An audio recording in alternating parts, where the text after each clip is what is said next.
ఇక్కడ వారాహి ప్రత్యంగర మాత అమ్మవార్లకు ఎన్నో ఇయర్స్ నుంచి పూజలు చేస్తూ తన వంతు సహాయంగా ఇక్కడ అమ్మవార్లను అర్చిస్తున్నారు. సో మనమైతే కొన్ని విషయాలు అయితే అడిగి తెలుసుకునే ప్రయత్నం అయితే చేద్దాము.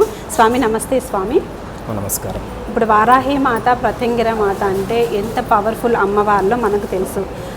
అంతటి పవర్ఫుల్ అమ్మవార్ల గురించి మా ప్రేక్షకుల కోసం మీరు ఏమన్నా చెప్తారా కొన్ని విషయాలు? శ్రీమాత్రే నమః. శ్రీ వారాహి అమ్మవారు దేవీ భాగవతంలో ఆదిపరాశక్తి స్వరూపంలో అసుర సంహారం చేయడానికి అమ్మవారికి వారాహి అమ్మవారు సర్వ సైన్యాధ్యక్షురాలుగా వ్యవహరించి అమ్మవారి ప్రతిస్వరూపముగా యుద్ధ ప్రాంగణంలో తన సేనని ముందుకు నడిపించి అమ్మవారి యొక్క యుద్ధాన్ని గెలిపించింది.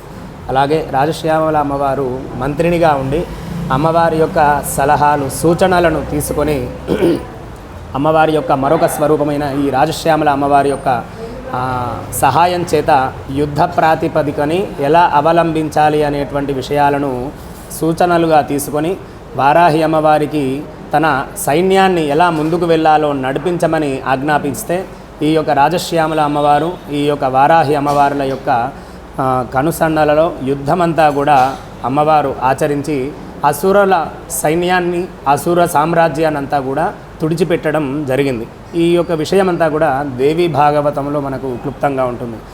ఆ యొక్క సందర్భంలో మహాకాళి స్వరూపం ప్రత్యంగిర అమ్మవారు శరభేశ్వర స్వామి ఎలా ఆవిర్భవించారు. మన ఆలయంలో శరభేశ్వర స్వామి ప్రత్యంగిర అమ్మవారులు కూడా ఇక్కడ ఆసీనులై ఉన్నారు.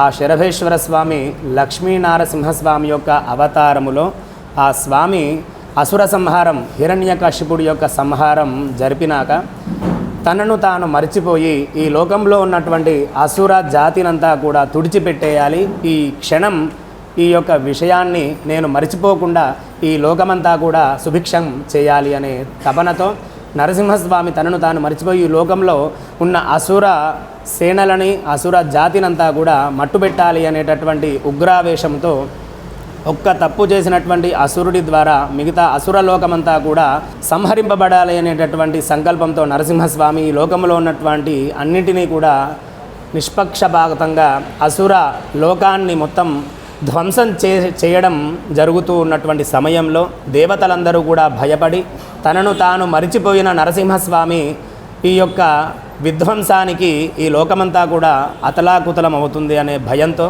దేవతలందరూ పరమేశ్వరుణ్ణి ప్రార్థిస్తే పరమేశ్వరుడు వెంటనే తను ఆ సరాసరి ఉగ్ర ఆవేశంతో తనను తాను మరిచిపోయి ఈ యొక్క అవతారముని ప్రదర్శిస్తున్నారు. కాబట్టి తనకన్నా మహా ఉగ్ర స్వరూపాన్ని తను చూస్తే తప్ప తను తన యొక్క ఆవేశాన్ని తగ్గించుకోడు అని ఆ స్వామి పరమేశ్వరుడు వెంటనే శరభేశ్వర స్వరూపంతో తన స్వరూపాన్ని మార్చుకొని అంతకన్నా మహా ఉగ్ర స్వరూపంతో ఆ దేవతలందరికీ దర్శనమిచ్చాడు.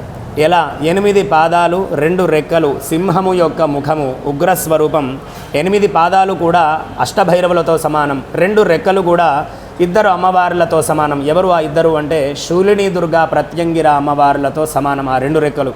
అలా గాలిలోనూ నేలపైన 2 సార్లు 2 వైపులా కూడా పయనం చేసేటటువంటి ఒక మహాస్వరూపాన్ని ఆ స్వామి పొంది సరాసరి ఆ మహా ఉగ్రావేశంలో ఉన్నటువంటి లక్ష్మీ నరసింహస్వామికి ఎదురుగా వెళ్ళి, అయ్యా, ఒక అసురుడు తప్పు చేసినంత మాత్రాన అసుర జాతినంతా కూడా మట్టుబెట్టడం ఇది సమన్వయం కాదు, ఇది నీతి న్యాయం ధర్మం కాదు నాయన అని ఆ స్వామిని తన యొక్క స్వరూపానికి తీసుకురావడానికి యుద్ధం కూడా చేశారు. లక్ష్మీ నరసింహస్వామితో పాటు శరభేశ్వర స్వామి కూడా కొన్ని రోజుల పాటు యుద్ధం చేసి తనకు ఈ యొక్క విషయాన్ని చెప్పి తన ఆధీనంలోకి పరమేశ్వరుడు శరభేశ్వర స్వరూపంలో లక్ష్మీ నరసింహస్వామి యొక్క శాంతికి కారకుడయ్యారు. ఆ స్వామికి అప్పటి నుంచి కూడా మనం ఆ స్వామి దర్శనం ద్వారా, ఆ స్వామి పూజల ద్వారా, ఆ స్వామికి చేసే హోమాల ద్వారా దీర్ఘకాలికంగా ఉండేటటువంటి శత్రు సమస్యలు, జటిలమైన సమస్యలు ఆ స్వామి యొక్క దర్శనం ద్వారా, పూజల ద్వారా మనం పోగొట్టుకున్న వాళ్ళమవుతాం. ఆ స్వామి యొక్క హోమాల ద్వారా ఆలస్య వివాహానికి, ఆలస్య సంతానానికి ఉన్నటువంటి అడ్డంకులని, అన్యోన్యమైన దాంపత్యాన్ని లక్ష్మీ నరసింహస్వామి స్వరూపము శాంతపరకుంటే లక్ష్మీ అమ్మవారు తన దగ్గరికి కూడా వచ్చేది కాదు.